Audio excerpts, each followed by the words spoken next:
दर रविवारी मिलिंद प्रश्न ह्या ग्रंथाचं पठण आपण करतोय। बाबासाहेबांनी सांगितल्यानुसार की किमान दर रविवारी तरी आपण बुद्ध विहारात गेलो पाहिजे। म्हणून आज एक छोटीशी गोष्ट सांगतो की प्रत्येक जणांना पण बऱ्याचशी संख्या कमी होते आणि मग कधी कधी बऱ्याच जणांचा जो उत्साह असतो तो मावळला जातो, नाही का? की आम्ही असतो तेही कमी कमी व्हायला लागले, मग काय म्हणायचं।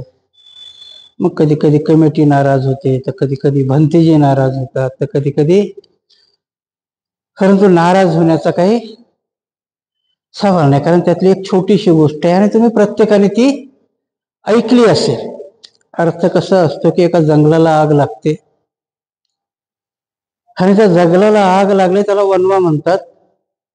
तर छोटीशी चिमणी आपल्या चोचीमध्ये पाणी घेऊन ती आग विझवण्याचा प्रयत्न करते। ही कथा सगळ्यांनी ऐकलेली असते आणि मग बाकी सगळेजण तिला हसतात की एवढ्या मोठ्या जंगलाला आग लागली पण तो चोचीनं पाणी टाकतेच त्याच्यात, खरंच आग विझणार आहे का? तर ती चिमणी म्हणते की मलाही माहिती आहे ती आग काही विझणार नाहीये, परंतु जेव्हा केव्हा इतिहास लिहिला जाईल, जेव्हा केव्हा इतिहास लिहिला जाईल त्याच्यामध्ये आग विझवणारामध्ये माझं नाव असेल। पण तुम्ही जे मला विचारतात तुमचं नाव मात्र बघ्याच्या यादीमध्ये असेल। आणि म्हणून आपण किती कमी असलो तरी जेव्हा केव्हा आपला इतिहास लिहिला जाईल, साकेत बुद्ध विहाराचाही इतिहास लिहिला जाईल, तर मोजके का होईना पण आम्ही धम्मश्रवण करण्याकरता तिथे जात होतो आणि नुसता धम्मश्रवणच करत नव्हतो, तो दुसऱ्याने ऐकावं म्हणून अशी व्यवस्थाही त्याच्यामध्ये करत होतो। आम्ही त्या चिमणीच्या चोचेतलं पाणी आहोत आणि म्हणून नाराज होण्याचं काही गरज नाही। कोणी हुरडा पार्टी करोत, कोणी अजून काही करोत, आपण आपलं काम करत राहायचं। ज्याला जेवढं शक्य आहे तेवढं त्यांनी प्रत्येकाने करावं, कारण आपण जर प्रत्येकाची वाटच पाहत बसलो असतो, कारण बाबासाहेबांनी चर्मकाराची मातंगाची वाट पाहिली असती तर महाराजाही धम्म दिला नसता, देता आला असता का? नाही। म्हणून आपणही कुणाची वाट पाहण्यात काही अर्थ नाही। जेवढं शक्य होईल तेवढं प्रत्येकाने करण्याचा प्रयत्न करावा आणि तेच आपण जे जे मी ग्रंथ पठण करतो। म्हणून त्याच्यातून काही मी मिलिंद प्रश्न वाचतानाही तुम्हाला सांगितलं होतं की मिलिंद प्रश्न अशी एक चाबी आहे की त्रिपिटक म्हणजे जे उघडायचं असं त्याची की आहे। 6व्या संगीतीमध्ये याचा त्रिपिटकामध्ये समावेश झाला, अगोदर याचा समावेश नव्हता कारण त्रिपिटकामध्ये नव्हता। परंतु ह्या मिलिंद प्रश्नामध्ये बाबासाहेब असं म्हणतात की माझा बस जर चालला तर मी ही प्रत्येकाच्या घरामध्ये हा ग्रंथ पोहोचून, प्रत्येकाच्या घरात म्हटले, ते महाराच्या घरात नाही म्हटले, कारण हा ग्रंथ प्रत्येकाने वाचावा, मग तो कोण्याही जाती धर्माचा जरी असेल तरी त्याला धम्म कळेल। आणि म्हणून आपण हा जो कार्यक्रम सुरू केलाय आपल्या शक्तीप्रमाणे, आपल्या कुवतीप्रमाणे, मी माझ्या कुवतीप्रमाणे ग्रंथ समजावून सांगण्याचा प्रयत्न करतोय, तुम्ही तुमच्या कुवतीप्रमाणे तो समजून घेण्याचा प्रयत्न करावा। कारण काय असतं, मेरिटला जो मुलगा येतो 90% योगदान हे शिक्षकाचं असतं, पण 10% योगदान त्याच्या स्वतःच असतं। कारण स्वतःही जर समजून घेण्याची पात्रता त्याच्यामध्ये नसेल तर शिक्षक कितीही चांगला असेल तरी काही उपयोग होत नाही, कारण तो मेरिटमध्ये येणारच नाही। आणि म्हणून समजून घेणारा श्रोता, आणि म्हणून बाबासाहेब म्हणतात की नुसता नागसेनासारखा शिक्षक असून भागत नाही तर मिलिंदासारखा विद्यार्थी असायला हवा। म्हणून औरंगाबादच्या मिलिंद कॉलेजच्या परिसराला नाव नागसेनाचं दिलं आणि कॉलेजला नाव राजा मिलिंदाचं दिलं, कारण त्याच्या पाठीमागची भूमिकाच ती होती की विद्यार्थ्यांनी मिलिंदाची भूमिका निभवावी आणि शिक्षकांनी नागसेनाची भूमिका निभवावी। जेव्हा आपण ह्या दुनियेमध्ये जातो तीच भूमिका बाबासाहेबाला अपेक्षित भिक्षूकडनं होती आणि राजा मिलिंदाची भूमिका तुमच्याकडनं किंवा उपासकाकडनं किंवा ग्रहस्थाकडनं अपेक्षित होती। म्हणून परत आपण त्या चिमणीच्या प्रश्नावर येतो की भिक्षूमध्येही चिमणीसारखेच भिक्षू आहेत आणि उपासकामध्येही चिमणीसारखेच उपासक आहेत। होईल निराशावादी होण्यात काही अर्थ नाही. मीही पहिला निराशावादीच होतो, परंतु कुठेतरी मेडिटेशन करताना, ध्यान करताना निराशावादी होऊन भागत नसतं. कारण भगवान बुद्धाने 6 वर्ष तपश्चर्या केली, कठीण तपश्चर्या केली, टोकाची तपश्चर्या केली, पण निराश झाले नाही. कारण निराश झाले असते तर सोडून दिलं असतं ना. कारण निराशा माणसाला मार्ग सोडायला लावतो. आणि म्हणून बुद्धाने कधी निराशावादी धम्म सांगितला नाही. लोक आरोप करतात की भगवान बुद्धाचा धम्म काय आहे? निराशावादी, कारण दुःख सांगतो ना. परंतु भगवान बुद्धाचा धम्म निराशावादी नाही आणि बुद्धही निराशावादी नाही आहेत. कारण बुद्ध हे प्रयत्नवादी आहे. बुद्धाने नेहमी आम्हाला प्रयत्न करायला सांगितला आणि तोही सकारात्मक करायला सांगितला. आणि म्हणून हे करू नका सांगत असताना काय करावं हेही आम्हाला सांगितलेलं आहे. आणि म्हणून प्रत्येक जण म्हणतात की बा आम्हाला पंचशील दिलं. पंचशील नकारार्थी आहे की नाही? पानातिपाता वेरमणी सिक्खापदम समाधी, आम्ही पराय मात्राची हिंसा करणार नाही, नकारार्थी आहे. पण त्याचा ध्वनित अर्थ असा असतो की मी प्राणी मात्रावर दया करीन. दोन्ही गोष्ट, म्हणून निराशावादी नाही. आणि म्हणून हा निराशावादी धम्म आपण अंगीकारत नाही, त्याला प्रयत्नवादी बनवण्याचा प्रयत्न करूया. आणि म्हणून आपण ह्या साकेत बुद्ध विहारातून त्या चिमणीचे प्रयत्न का होत नाही, पण त्या प्रयत्नातून आपण जाण्याचा प्रयत्न करू. आणि सकारात्मक दृष्टीने ह्या धम्मग्रंथाचं पठण करत असताना आपण सगळेजण श्रवण करू. आपल्याला प्रतिसादही चांगला मिळतो, नाही असं नाही. आता प्रत्येक प्रवचन मला वाटतं 1,500च्या वर लोक बघतायत. म्हणून आज आपण इथं 7-8 जरी असलो तरी मात्र महाराष्ट्रभरातून 1000-1,500 लोक ते बघतायत. म्हणजे तुमच्या चिमणीचा प्रयत्न बऱ्याचसा काही होतोय. चला, काळ मागच्या याच्यामध्ये आपण बघितलं होतं की स्मृतीची उत्पत्ती.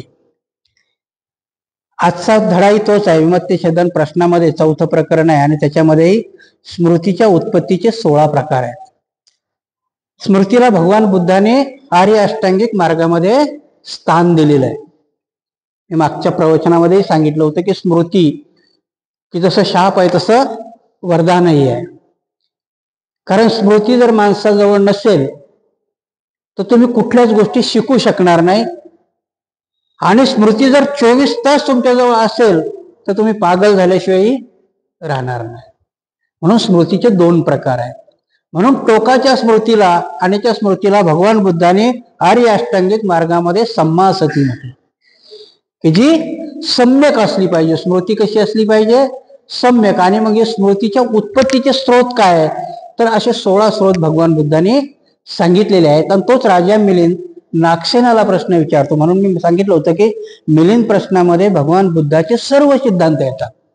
फक्त ते सांगता आले पाहिजे आणि आपल्याला समजले पाहिजे, आत्मसात करता आले पाहिजे. आणि म्हणून स्मृतीविषयी प्रश्न विचारताना स्मृती हा बाबासाहेबांनी आपल्याला सांगितलं होतं की भगवान बुद्धाचा धम्म 3 शब्दामध्ये समावलेला आहे. काय होते 3 शब्द?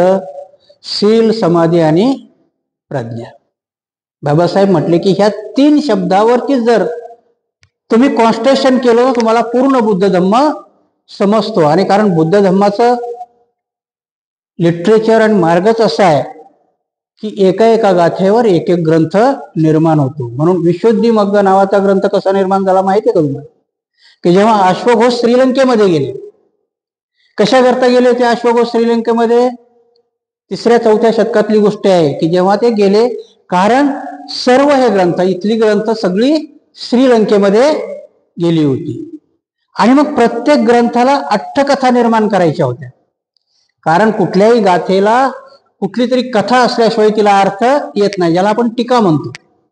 कारण काही शब्दाचे अर्थ, जेव्हा त्या शब्दाचा प्रवास होतो तेव्हा शब्दाचे अर्थही पूर्ण बदलून जातात. आणि म्हणून कधी शब्दाचा अर्थ कळायचा असेल तर आपल्याला त्या अट्टकथामध्ये जावं लागतं, अर्थकथेमध्ये. म्हणून अश्वघोषाला त्या अर्थकथा निर्माण करायच्या होत्या. तेव्हा त्यांची गुरु रेवत यांनी त्यांना सांगितलं होतं की तुम्ही इथे अट्टकथा निर्माण करण्याच्या भानगडीत पडू नका. ऑलरेडी अट्टकथा आहेत, परंतु त्या कुठे आहेत? आता श्रीलंकेमध्ये आहेत. आणि म्हणून तुम्ही श्रीलंकेमध्ये जा. आणि अश्वघोष श्रीलंकेमध्ये गेले. श्रीलंकेमध्ये गेल्यानंतर त्यांनी अशाच अट्टकथा उचलून त्यांना दिल्या नाही, कारण त्या सिंहली भाषेमध्ये होत्या. सिंहली भाषेमध्ये असल्यानंतर की यांनी विनंती केली की मला त्या अट्टकथा द्या, मी त्याचं ट्रान्सलेशन पाली भाषेमध्ये करतो. तिथल्याही लोकांनी त्यांना सुखासुखी नाही दिलं, की त्यांनी सांगितलं की तुमच्यामध्ये खरंच ती पात्रता आहे का करण्याची, आम्हाला सांगा, तेव्हा आम्ही तुम्हाला त्या अट्टकथा सिंहली भाषेच्या पाली भाषेमध्ये करायला देऊ. म्हणून मी तुम्हाला सांगितलं ना की भगवान बुद्धाच्या धम्मामध्ये पंथ चिक्कार निघाले, पण बुद्धाच्या वाणीला कुठल्याही पंथाने धक्का लावलेला नाहीये. बुद्धाची वाणी कुठल्याही पंथाने विकृत केली नाही. मग तो महायान असेल, तंत्र, त्यांनी त्यांच्या पूजा पद्धती, त्यांचे आचार वेगळे केले, पण बुद्धाच्या वाणीला कुठेही स्पर्श केला नाही. आणि म्हणून अश्वघोषाला त्यावेळेस त्या सिंहली लोकांनी, तिथल्या भंतेजींनी सांगितलं की नाही, आम्ही तुम्हाला अशाच देणार नाही, कारण तुम्ही ती जशाला तशी उतरवणार आहात का, त्यातही काही विकृती कराल, याच्याची आम्हाला तुमची परीक्षा घ्यावी लागेल. आणि म्हणून तिथे अश्वघोषाने 2च गाथावरती प्रवचन दिलं आणि त्याचा ग्रंथ बनला विशुद्धी मग्ग, की ज्या गाथेचा अर्थ आहे ज्या जटा, की माणसाच्या मनामध्ये ज्या जटा आहेत त्या कशा उकल करायच्या, तर त्या 2 गाथेवरती अश्वघोषाने प्रवचन दिलं आणि त्याचा 500 पानाचा ग्रंथ निर्माण झाला. त्याचं नाव आहे विशुद्धी मग्ग. म्हणून की कुठलंही लिटरेचर किंवा बुद्धाची वाणी इथून तिथे ट्रान्सफर होत असताना त्याच्यामध्ये कुठेही भेसळ नाही झाली. आणि जेव्हा जेव्हा भेसळ झाल्याचा संशय आला तेव्हा तेव्हा संगीती आली. आणि म्हणून राजा मिलिंदानेही विचारलेले प्रश्न हे भगवान बुद्धाच्या सिद्धांतावरती आधारित आहेत. आणि म्हणून त्याने विचारलेला हा सती म्हणजे स्मृतीचा प्रश्न आहे. आणि तो राजा नागसेनाला प्रश्न विचारतो की भगवान भंतेजी, की ही जी तुम्ही स्मृती म्हणता, जी सती म्हणता, नेमकी ही सतीचा उगम कुठून होतो. आणि नागसेन भंतेजी त्याला सांगतात. आपण ते पुढे आता बघूया. राजा म्हणाला, भंते, किती प्रकाराने स्मृती उत्पन्न होते. महाराज, 16 प्रकाराने स्मृतीचा उगम होतो. ते 16 प्रकार असे आहेत. आणि आता नागसेन भंते ते 16 प्रकार सांगतात.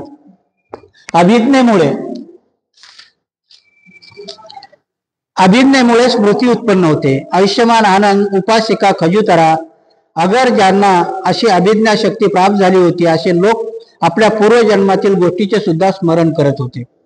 अभिज्ञेमुळे म्हणजे पूर्वज्ञानामुळे. आता कधी कधी आपण शिकले सवरलेले लोक म्हणतो की कसं शक्य आहे की नाही. पूर्वज्ञान म्हणजे पूर्वजन्मीच्या याच्यामध्ये जाता येतं का. तर इथे राजा मिलिंदाला ते उपासक खजुराचा सिद्धांत देतात भंते नागसेन. तुमच्या माहिती करता सांगतो की तुम्ही ते प्रवचन ऐकले की नाही ऐकलं, परंतु जर्मनीमध्ये अशी एक बाई होती, ओशो, रजनीश तिचं उदाहरण द्यायचे की मेडिटेशन मध्ये, की आजही आपण भगवान बुद्धाच्या तुम्ही चरित्रामध्ये जर वाचलं असेल तर भगवान बुद्ध प्रत्येक गुरुकडे गेले आणि 8व्या ध्यानापर्यंत ते शिकले गुरुकडनं. तर नेमकं ध्यान म्हणजे काय आहे, तर ध्यान म्हणजे स्मृती आहे.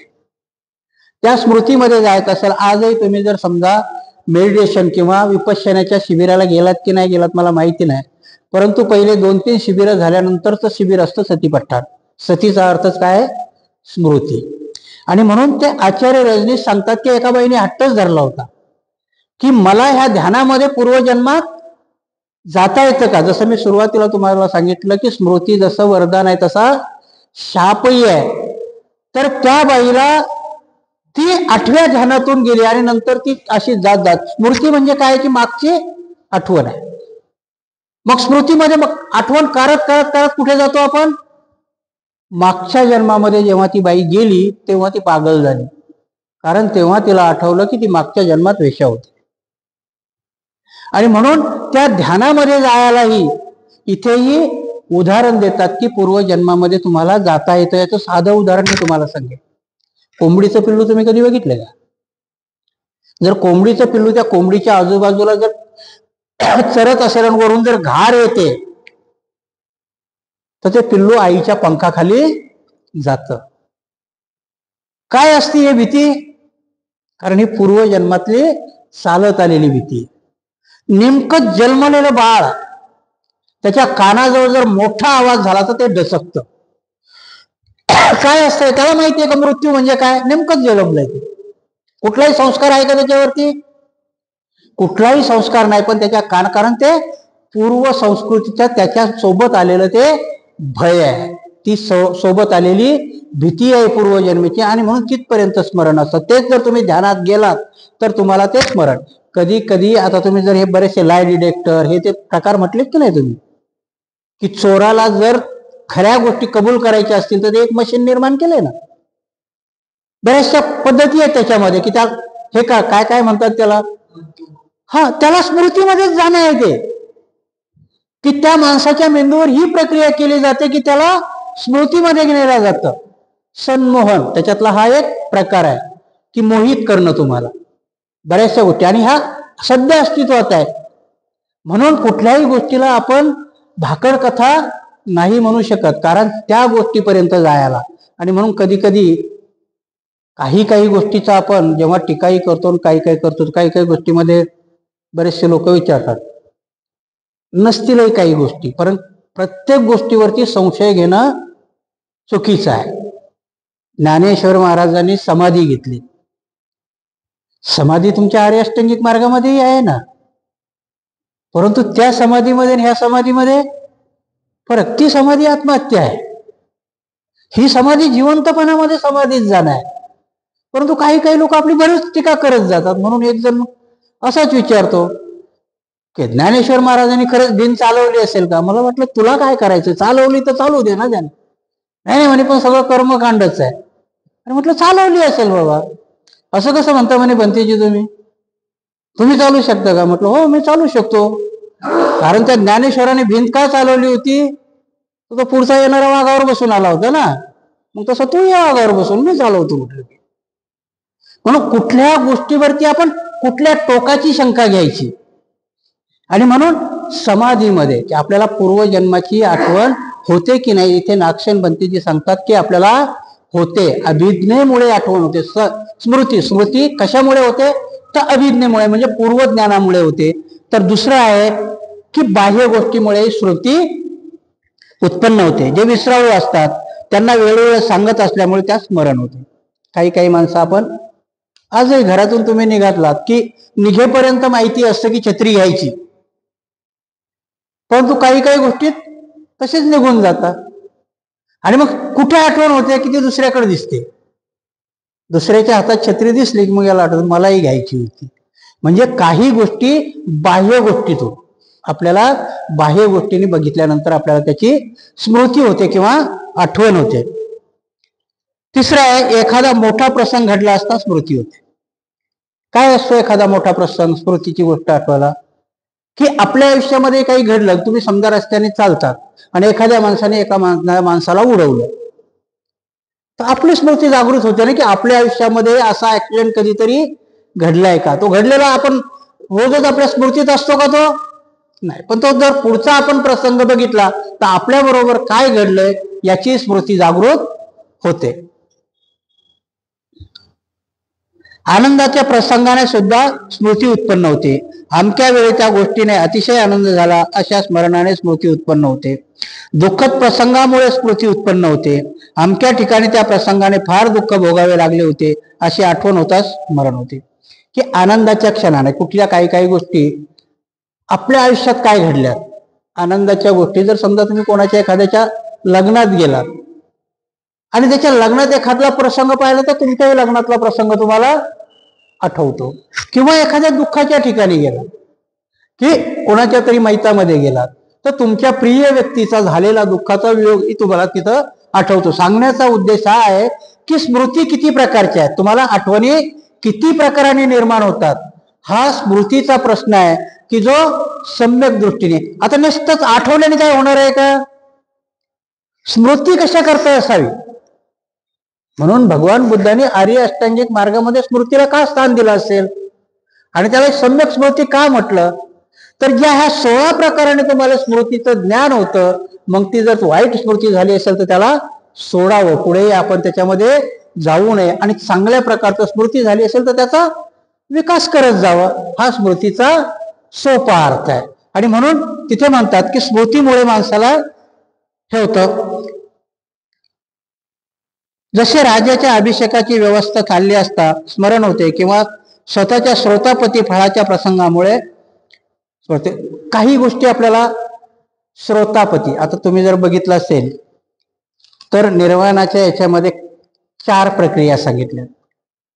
पहिलं श्रोतापन्न, दुसरं सकृदागामी, अनागामी आणि निब्बाण. आता आपल्याला काही काही गोष्टी समजावून सांगताना किंवा कळताना क्लिष्ट असतात ना, अवघड आहे की नाही. आता श्रोतापन्न म्हणजे काय नेमकं? तर कुठल्याही गोष्टीचा स्रोत असतो की नाही. आपण म्हणतो ना, ही गोष्ट निर्माण व्हायला कुठला तरी स्रोत आहे. आता सोप्या भाषेत कसं सांगता येईल तुम्हाला? सोप्या भाषेत सांगायचं तर नदीचा प्रवाह एक स्रोत आहे की नाही, की कुठेतरी त्याचा उगम होतो आणि ते कुठेतरी जाऊन मिळतो. तसंच आहे की निब्बाणापर्यंत जायला पहिली पायरी काय असेल तर तुमचा स्रोत आहे. तुमच्या मनामध्ये ते निर्माण होणं जरुरी आहे, ज्याला स्रोत म्हणतात. म्हणजे एखादं जर नदीच्या पाण्यामध्ये तुम्ही एखादा लाकडाचा किंवा फुल म्हणा, फुल जर त्या नदीच्या पात्रामध्ये पडलं, प्रवाहामध्ये पडलं, जर त्याला कोणी उचलून मंदिरामध्ये नाही टाकलं किंवा एखाद्या मैतावरती नाही टाकलं, ते तसंच वाहत गेलं तर ते कुठे जाणार आहे? त्या स्रोतामधून शेवटचा त्याचा धाम कुठला असणार आहे? तर समुद्र. कुठल्याही याचा स्रोत कुठे जाऊन मिळतो? समुद्राला. तसंच आहे आपल्या धम्माचं, की तुमच्या स्मृतीमध्ये निर्माण तुम्हाला श्रोतापन्न झालात तर स्रोत म्हणजे हा कुठे? निब्बाणाच्या मार्गात पहिला झरा आहे तुमचा निर्माण होणार. म्हणून श्रोतानेही तुमची स्मृती निर्माण होते. साम्य आढळून आल्यामुळे श्रुती उत्पन्न होते. जसे आपल्या आई वडील, भाऊ बहीण इत्यादी समान दुसऱ्या व्यक्तीस पाहून स्मरण होते, किंवा एखादा उंट, बैल, गाढव वगैरे सामान्य दुसरा उंट, बैल किंवा गाढव दृष्टीस पडले असता स्मरण होते. साम्य दिसलं तरी आपल्याला आठवण होते. कधी कधी आपण एखाद्या माणसाकडे कुठल्या तरी गर्दीच्या ठिकाणी गेलो, एखादी बाई आपल्या बहिणीच्या बांध्यासारखीच दिसली तर आपण म्हणतो हा हुबेहूब बहिणीसारखी. जवळ आल्यानंतर बाबा थोडासा फरक दिसला. म्हणजे साम्य दिसलं तर आपल्या आयुष्यातल्या काही गोष्टीचं स्मरण आपल्याला होतं, ज्या साम्यामुळे की आपल्याला त्या आठवण, आईसारखं दिसणं, भावासारखं दिसणं, बहिणीसारखं दिसणं. किंवा कोणी एखाद्याने जर समजा मुंबई सारख्या ठिकाणी गेला तर तिथलं घर बघितलं तर तुम्हाला थोडं थोडं माझ्या घरासारखंच तिथं मुंबईतही एक घर होतं. असं ह्या स्मृती म्हणजे काही साम्य पाहिल्याने स्मृती निर्माण होतात. असमानतेमुळे स्मृती निर्माण होतात. आपण तुलना बी करतो ना, की बाबा कोणी कोणी सांगितलं की हा माणूस गोरा आहे तर दुसरा काळा आहे. असमानतेच्याने स्मृती जागृत होतात. दुसऱ्याने सांगितल्यामुळे स्मृती उत्पन्न होते. कधी कधी काही काही गोष्टी तुम्ही कोणी ठिकाणी बसलात, जाऊन तर आलात, हा हा अमुक अमुक गावाला गेलो, पण तिथलं ठिकाण काही मला आठवत नाही. मग दुसरा कोणीतरी गेलेला असतो, मग तो सांगतो हा नाशिकला गेलात तर पंचवटी इथे आहे, किंवा बुद्धगयाला गेलात तर वज्रासन त्या बोधी वृक्षाच्या खाली आहे. मग आपल्याला ती बारीक गोष्टही दुसऱ्याने सांगितल्यानंतर आठवते. म्हणजे स्मृतीचा उगमही कधी कधी दुसऱ्याकडूनही तुम्हाला कळू शकतो. एखादी खून पाहून स्मृती उत्पन्न होते. प्रयत्न केल्याने स्मृती उत्पन्न होते. एखादी खून आहे, खून म्हणजे काय सांगता येईल त्याला, की एखादं चिन्ह किंवा काही बघितलं तरी आपल्याला स्मृती जागृत होते. औरंगाबाद मधलं खूप मोठं उदाहरण तुम्हाला सांगता येईल, की बीबीचा मकबरा पाहिला, जर कोणी ताजमहल पाहिला असेल तर हा पाहिल्यानंतर तुम्हाला ताजमहलची आठवण जरूर होईल. जशाला तसा जरी नसेल, परंतु हा बीबीचा मकबरा जर पाहिला तर ताजमहलची आठवण होते. म्हणून काही गोष्टी पाहिल्या की त्याने होते. कधी कधी आपण प्रयत्न करायला सांगतो, आठवतच नाही, तर कोणी कोणी काय सांगतात की प्रयत्न कर. त्याचं साधं उदाहरण आहे की तुम्ही परीक्षेला बसलात, सगळ्याच गोष्टी आठवतात का? मग माणूस तो प्रयत्न करत असतो आठवण्याचा. आणि म्हणून स्मृती ही प्रयत्नानेही जागृत होऊ शकते. मोजणी करीत असल्यामुळे स्मृती उत्पन्न होते. काही काही गोष्टी आता तुम्ही बघा, की किलोनी जरी मोजत असाल किंवा मापाने जरी मोजत असाल तरी पुढचा आकडा लगेच आठवतो ना. 1 टाकल्यानंतर 2 लगेच येतो. म्हणजे स्मृती गणनेने येते. स्मृती ही तुम्हाला पाठ केल्याने स्मृती येते. एखादं गाणं तुमच्या पाठ असतं, म्हणून तुम्ही पहिली ओळ म्हटली की दुसरी ओळ लगेच तुझ्या पाठीमागे येते. आणि म्हणून कधी कधी पाठ केल्याने तुम्हाला स्मृती जागृत होते. चिंतनामुळे स्मृती उत्पन्न होते. भिक्षू लोक चिंतनाच्या बळाने आपल्या पूर्वजन्मीच्या अनेक गोष्टीचे स्मरण करतात. एका जन्मीच्या असोत की अनेक जन्मीच्या, परंतु स्तर, काळ, योनी व आकार इत्यादी सर्व प्रकारच्या स्थितीचे त्यांना स्मरण होते. चिंतनाने म्हणतात. आता आपण बऱ्याचशा गोष्टी होतो की राजकीय पक्ष बी म्हणतात ना, चिंतन शिबिर लावा. आठवणच करायची असते ना, काय चुकलं आमचं म्हणून. म्हणून चिंतन आणि मनन समाधीचा हा एक मार्ग आहे. काही काही गोष्टी आपण आता इथं बसल्या बसल्या काहीच्या मनात चिंतन चालू असेल.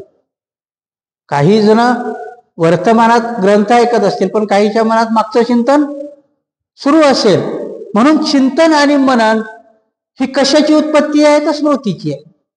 स्मृती आपल्याला जागृत करायला चिंतन आणि मननाचाही हा एक स्रोत आहे. संदर्भामुळे स्मृती उत्पन्न होते. कोणी वकील आपल्या शागिर्दास म्हणतो की ते पुस्तक आण, त्यानंतर पुस्तक पाहतो, त्याला त्या कायद्याचे स्मरण होते. की संदर्भामुळे कधी कधी जर तुम्ही बसला तर कुठेतरी चर्चेला बसला समजा, आणि तुम्हाला एखाद्या गोष्टीचं उदाहरण द्यायचं, तर तुम्ही वाचलेलं असतं किंवा ऐकलेलं असतं मिलिंद प्रश्न, आणि कुठेतरी संदर्भ द्यायचा झाला तर मिलिंद प्रश्न आठवतो. म्हणजे स्मृती ही कधी कधी संदर्भ द्यायलाही जागृत करता येते, किंवा तिचा स्रोत हा संदर्भाचाही असू शकतो. कोणाकडे ठेवलेल्या वस्तू पाहून यासाठी केलेल्या कराराची आठवण येते. काही गोष्टी आपण, तुम्ही कधी कधी मला वाटते लोन घेताना आपण कुठली ना कुठली वस्तू गहाण ठेवत असतो, आणि मग ते वस्तू बघितली की आपण काय करार केलाय याची स्मृती जागृत होते. कधी कधी आपण साक्ष दिलेली असते, कधी कधी आपण जमानत दिलेली असते, आणि म्हणून त्या गोष्टीकडे पाहिलं की आपल्याला त्याची आठवण येते, स्मृती जागृत होते. पूर्वानुभवामुळे स्मृती उत्पन्न होते. पाहिलेल्या रूपाचे, ऐकलेल्या शब्दाचे, उपभोगलेल्या सुगंधाचे, चाखलेल्या स्वादाचे व केलेल्या स्पर्शाचे व झालेल्या अनुभूतीचे स्मरण होते. आपण कधी कधी, आता हे बरंच याच्यावरती खूप मोठे व्याख्यानं देता येतील, परंतु आता हे सगळं समजावायला गेलो तर हे तुमच्याही डोक्याच्या वरचं जाईल आणि मलाही समजावताना खूप. परंतु इथे पाहिलेल्या रूपाचे स्मरण असतं की आपण काही गोष्टी, रूप म्हणजे काय एखादं सौंदर्यच नाही, तर काही गोष्टी आपण ह्या डोळ्याने पाहिलात, म्हणून चक्षु विज्ञान म्हटलं त्याला. काय म्हटलं त्याला? चक्षु विज्ञान. की जिथे पाहिलं, स्वाद घेतला, आणि म्हणून भगवान बुद्धाचा ह्या स्मृतीमध्ये की आपल्याला जे ज्ञानेंद्रिय आहेत त्याची आठवण कशाने होते, की समजा आपण काही गोष्टी आता डोळ्याने ज्या पाहिल्या त्या सगळ्याच गोष्टीची व्याख्या करता येते का आपल्याला? परंतु ते विज्ञान आपल्याच्यात जर निर्माण झालं, की जसं याला फोन म्हणतात, त्याला पाहिल्याबरोबर आपली बुद्धी काय सांगते की हा फोन आहे, पेन आहे. पण एखादी वस्तू अशी आहे की ती डोळ्याने दिसतं, तिचं नावच आपल्याला माहिती नाही. उदाहरणार्थ जर घ्यायचं असेल की एखाद्या विमानाचा पार्ट आहे, तो तुम्हाला माहिती आहे का? जर तो तुमच्या डोळ्यासमोर दिसला तर तो दिसतो की नाही, परंतु त्याची आठवणच तुम्हाला येणार नाही, कारण तो तुमच्या स्मृतीतच नाही. तोच जर एखाद्या मेकॅनिकलला दाखवला तर विमानाच्या, तर झट्ट दिशी सांगेल हा विमानाचा ब्रेक आहे का विमानाचं काय. तुमच्याकडे गाडी असेल तर तुम्हाला गाडीचा ब्रेक दाखवला तर तुमच्या लक्षात येईल, पण ज्याने कधी गाडीच नाही पाहिली त्याला दाखवला तर. म्हणून पाहिलेल्या गोष्टीचं स्मरण, ज्याचा स्वाद घेतलाय. काही गोष्टी आता तुम्हाला, आपल्याला पक्वान्न, सगळेच पक्वान्न तुम्हाला माहिती आहेत का? माझ्या वयामध्ये मला वाटते तुम्हाला माहिती नसेल, पण दुष्काळ पडला होता तेव्हा फांदाची भाजी माहिती आहे का कोणाला? काही जणाला माहित असेल की दुष्काळामध्ये ती झाडावरती एक भाजी येते आणि तिच्यामध्ये चिमूटभर पीठ टाकलं की एवढे मोठे त्याच्यावाले बनत, कारण दुष्काळामध्ये ते खाल्ल्या जायचे आणि त्याची चव वेगळी आहे. 72च्या दुष्काळामध्ये आम्ही ते खाल्ले. ते जर तुम्हाला आता दिले तर तुम्हाला ती भाजी ओळखता येणार नाही. म्हणून खाल्लेल्या चवीनी पण स्मरण होतं, पण ते कधी त्याची स्मृती असेल तर.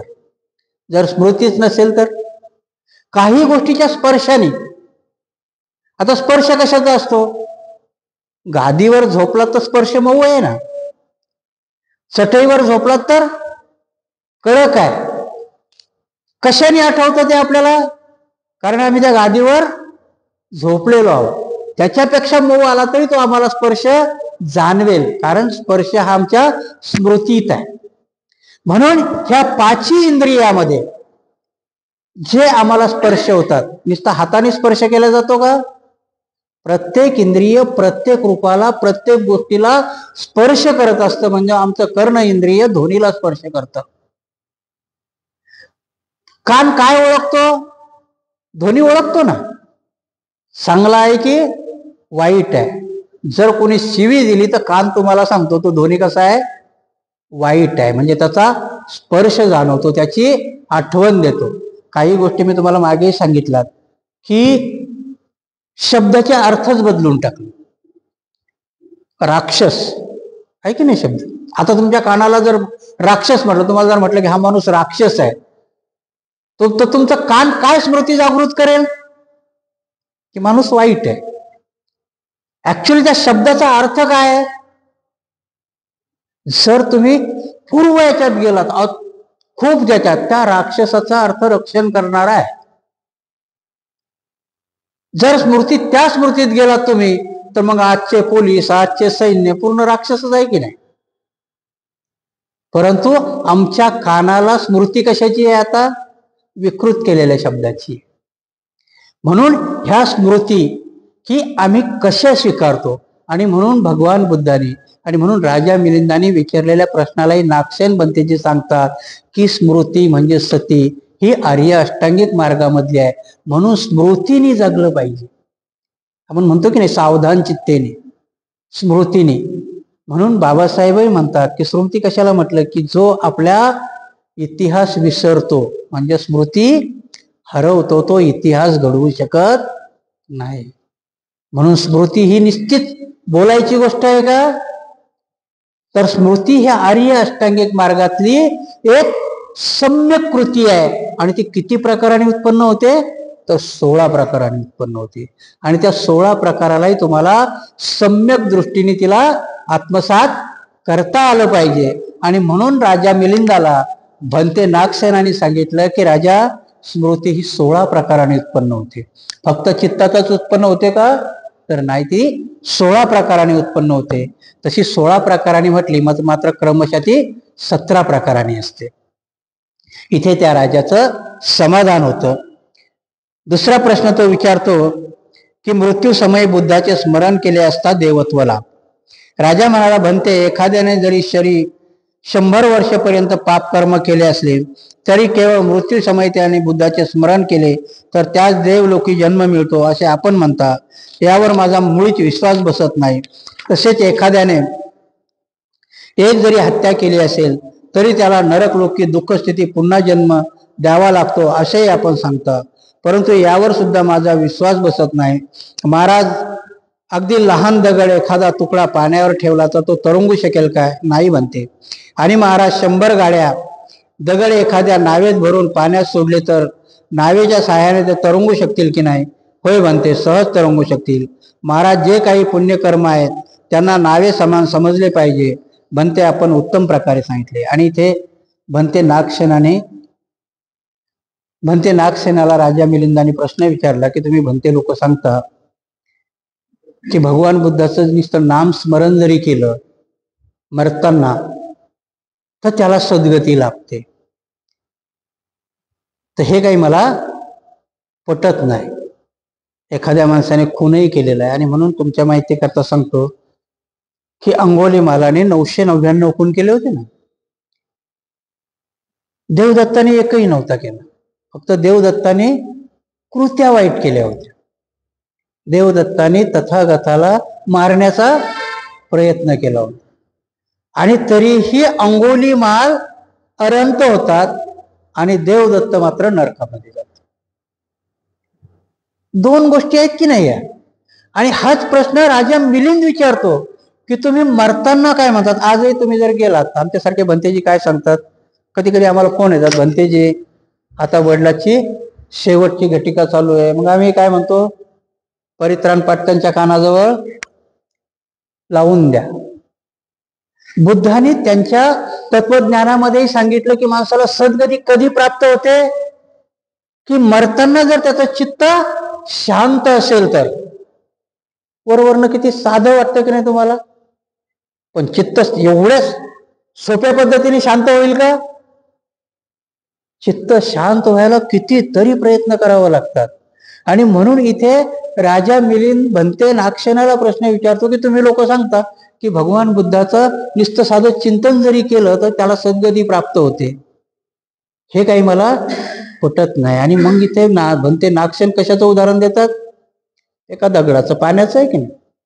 आता तुम्ही खूप चिंतनाने विचार करा की किती बारीक दगड असला तुम्ही पाण्यात सोडा, कुठे जातो तो? हलक्यातला हलका दगड, तो 10 किलो वजनाचाही दगड टाकला तरी पाण्यात खाली बुडालाच जाणार, आणि तुम्ही 50 ग्रामचा दगड टाकला तरी तो खाली बुडालाच जाणार. परंतु लाकडाची नाव मात्र 100 क्विंटलची असली तरी ती पाण्यावर तरंगते. आणि त्या नावेत अजून 1000 किलोचे दगड भरा तरी नाव बुडते का? आणि म्हणून भंते नागसेनीचं उदाहरण देतात. तुम्ही पण विचार करा की भंते नागसेनीचं उदाहरण देतात की ती नाव म्हणजे तुमचं पुण्य आहे. काय आहे? तुमचं पुण्य आहे. आणि म्हणून जर पुण्य तुमचं हवी असेल तर त्याच्यामध्ये दगडासारखे पापही तरंगून जातील. आणि म्हणून भगवान बुद्ध मरताना तुमचं चित्त जर ते शांत असेल. भगवान बुद्धाच्या काळामध्ये एका राजाचा मृत्यू होत होता आणि भगवंताजवळ बसलेल्या एका उपासकाने विचारलं की भगवंत, तो राजा मरतोय, त्याचं काय होईल? तर भगवंतानी बघितलं आणि भगवंत बोलले, नाही, याची सद्गती नाही होणार. आणि 10 मिनिटांनी परत भगवंत म्हटले की नाही, तो सद्गतीला गेला. मला तर ते सुद्धा आठवत नाही, परंतु लगेच तो उपासकच म्हणतो की भगवंत 10 मिनिटात तुम्ही कसे बदलले? म्हणजे जेव्हा हा मरत होता तेव्हा त्याच्या कानाजवळ एक जण सांगत होता की तुमच्या राज्यावर कोणीतरी स्वारी करतोय, तेव्हा त्याचं चित्त विचलित होत होतं, कारण त्याच्यामधली तृष्णा जागृत होती. त्या राज्यामध्ये त्याचा अजून आसक्ती निर्माण होती की माझ्या राज्यावरती आक्रमण होते. पण लगेच त्याला आठवतं की आसक्ती करण्यात काही अर्थ नाही, राज्यावरती आक्रमण होते, त्याला सांभाळणारी लोक आता दुसरी आहेत, मला त्याच्याशी काही घेणं देणं नाही. लगेच त्याच्या चित्तामध्ये ते निर्माण झालं, म्हणून तो सद्गतीला जातो. म्हणून इथेही ते सांगतात की भगवान बुद्धांनी जसं सांगितलं की तुमचं चित्त जर निर्मळ असेल, तुमच्या चित्तामधल्या तृष्णा, राग, मोह, लोभ जर निश्चितपणाने मेलेले असतील, तर त्यावेळेस शेवटच्या याला तुम्ही भगवान बुद्धाचं नावही सोपं नाहीये घेणं, मरताना आठवतच नाहीये. देवदत्ताचाच किस्सा आहे की देवदत्त शेवटला पश्चाताप करतो आणि त्याच्या सोबत असणारा त्या भिक्षूला सांगतो की आता मला तथागताकडे घेऊन चाल. पश्चाताप होतो त्याला, नाही नाही असं नाही, मला तथागताकडे घेऊन चाल. आणि पुढे बनते जे तथागताला लोक सांगतात की देवदत्त तू पश्चाताप करून तुमच्याकडे येतात. भगवान बुद्ध सांगतात एवढं सोपं नाही, तो माझ्यापर्यंत येऊच शकणार नाही आणि त्याला बुद्धाचं दर्शन घडूच शकणार नाही. आणि म्हणून देवदत्त मातीत गाडला जातो, परंतु भगवान बुद्धाला बघितल्या जात नाही. हे वरवर तुम्हाला खूप अवघड वाटत असेल, पण चित्ताची तीच तर आहे की तुम्ही जर एवढं पाप केलेलं असेल तर शेवटच्या क्षणाला तुमच्या मनामध्ये ते येऊच शकत नाही, कारण शेवटीही तुम्ही अशांतच असता. म्हणून भगवान बुद्धांनी तुम्हाला त्या पारमिता सांगितलेले की माणसाचं चित्त तेव्हा शांत होतं की जेव्हा तुम्ही ते पुण्यकर्म केलेले असतात. म्हणून नागसेन सांगतात की पुण्यकर्म हे ते नावे समान समजावं. पुण्यकर्म हे नावे समान समजावं की जर तुमच्या पुण्यकर्माचे नाव जर सदृढ असेल तर तुमचे झालेले पापही त्याच्यावरती तरंगून जातात. आणि म्हणून तुमचं केवढंही मोठं पाप असेल आणि जर तुम्ही त्या नावेप्रमाणे तुमचं पुण्य असेल तर मात्र तुम्हाला सद्गती लाभते. त्याचा अर्थच तो सांगतात की नावे समान जर असेल. आणि इथे राजा मिलिंदाचं समाधान होतं. दुसरा प्रश्न घेऊया आपण आता. दुःख नाशाचे प्रयत्न. राजा म्हणाला, भंते तुम्ही भिक्षू लोक भूतकाळातील दुःखाचा नाश करण्यासाठी प्रयत्नशील असता की काय? नाही महाराज. तर मग भविष्य काळातील दुःखाचा नाश करण्यासाठी एवढे प्रयत्न करीत असता की काय? तसेही नाही महाराज. म्हणजे वर्तमान काळातील दुःखाचा नाश करण्यासाठी निश्चितच हे सारे प्रयत्न करीत असला पाहिजे. नाही महाराज, तसेही नाही. जर तुम्ही भिक्षू लोक भूतकाळातील, भविष्य काळात किंवा वर्तमान काळातील दुःखाचा नाश करण्यासाठी प्रयत्न करीत नाही, तर मग कशासाठी प्रयत्न करीत असता ते तरी सांगा.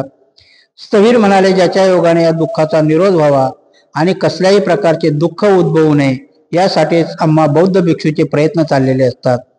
भंते, आजच्या स्थितीत अनागत दुःख आहे म्हणजे जे अजून आलेच नाही ते दुःख आहे काय? नाही महाराज. भंते, जे दुःखमुळे अस्तित्वातच नाही ते नष्ट करावयास निघालेले तुम्ही बौद्ध भिक्षू मोठे अजब पंडित आहात. इथे राजा मिलिंद प्रश्न विचारतो की भंतेजी, तुमचा जो हा संन्यास असतो किंवा तुम्ही जे हे ब्रह्मचार्य व्रत स्वीकारता, हे तुम्ही केलेल्या मागच्या पापाचं प्रायचित्त करण्याकरता आहे का? तर नागसेन भंतेजी म्हणतात नाही, मागच्या पापाचं प्रायचित्त करण्याकरता आम्ही भिक्षू झालो नाही. तर मग ते म्हणतात की तुम्हाला वर्तमानामध्ये केलेल्या काही पापाचं प्रायचित्त करायचं आहे का? तर भिक्षू म्हणतात त्यालाही नाही. मग पुढे येणारे याला काही करायचंय का? तर भिक्षू म्हणतात त्यालाही नाही. मग राजा विचारतो प्रश्न की तुम्ही अजबच आहे की तुम्ही मागच्या पापाचंही हे करत नाही, वर्तमानाचं नाही, पुढेही नाही. मग नेमकं करायचं काय असतं? ते इथं भंते नागसेन खूप सुंदर उत्तर देतात त्याला, की ते म्हणतात की ह्या सर्व गोष्टीचा फक्त निरोध करण्याकरता आणि पुढच्या गोष्टीचे पाप घडू नये, आमच्या हातून अशा कृती घडू नये, त्याच्याकरता आम्ही स्वीकारलेलं हे ब्रह्मचार्य व्रत असत. याचा अर्थ एवढा एवढा गहन आहे की आताही जर तुम्ही भिक्षूला घेतलं तर आपण भिक्षूकडे बघण्याची काय वृत्ती आहे? किंवा भिक्षूलाही आता माहिती नाही की ते कशा करता झालेत म्हणून. निर्वाण हे शेवट, जसं मी तुम्हाला स्रोत सांगितला की कुठल्या तरी फुल जर नदीमध्ये टाकलं तर त्याचा शेवटचा धामा काय आहे? निर्वाण आहे ना. म्हणून भिक्षूलाही काय व्हायचं असतंय? निर्वाणापर्यंत जायचंय ना. निर्वाण म्हणजे काय? की परत जन्म मिळवायचा नाही. मग परत जन्म कशामुळे मिळत नाही? जेव्हा तुम्ही पूर्ण रिकामे होता, ज्याला शून्यवाद नागार्जुनाने माध्यमिक शून्यवाद सांगितला, की रिकामा घडा झाला की जिथं घरच नाहीये तर त्या घरा, भव म्हणजे घर आहे ना, भव निर्माण होतो. जन्म कसा भेटतो तुम्हाला पुढचा? तर भव निर्माण होतो. तुमच्या वासना ते भव निर्माण करतात, म्हणून तुम्हाला पुढचा जन्म भेटतो. आणि म्हणून इथे नागसेन भंतेजी सांगतात की आमचा भिक्षू मागच्या पापाचंही परिमार्जन करत नाही, वर्तमानातल्या याचं करत नाही, भविष्यातलं नाही. फक्त आम्ही काय करत असतो की भव निर्माण होऊ नये, की कुठल्याही गोष्टीचा पाप कर्म आमच्या हातून आता पुढे घडू नये, भव निर्माण होऊ नये, म्हणजे पुढच्या जन्म घेण्याच्या कुठल्याही गोष्टी आमच्या हातून घडू नये याच्याकरता आमचा प्रयत्न असतो. याच्याकरताच आम्ही संन्यास स्वीकारलेला असतो. याच्यावरती बरेचसे उदाहरणं आहेत पुढचे, परंतु ते आपण पुढच्या रविवारी घेऊ. आपण इथेच थांबूया.